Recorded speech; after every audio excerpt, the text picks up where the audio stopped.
போராட்டமானது தென்பாரதா இந்து மகாசபா வருகின்ற 2016ஆம் ஆண்டுக்குள் நமது அன்னை பாரத தேசத்தை போதை மருந்து இல்லா தேசமாக அறிவிக்க கோரி மத்திய மாநில அரசுகளை வலியுறுத்தி இந்த உண்ணாநிலை ஆர்ப்பாட்டம் நடைபெற்றுக் கொண்டிருக்கிறது.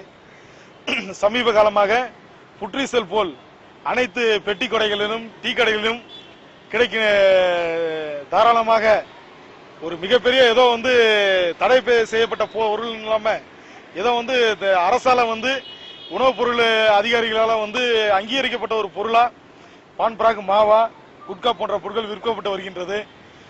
இத்தகைய கள்ளச்சந்தை சட்டவிரோத விற்பனையை உணவு பாதுகாப்பு அதிகாரிகளும் காவல்துறையினரும் தடை செய்ய வேண்டும்.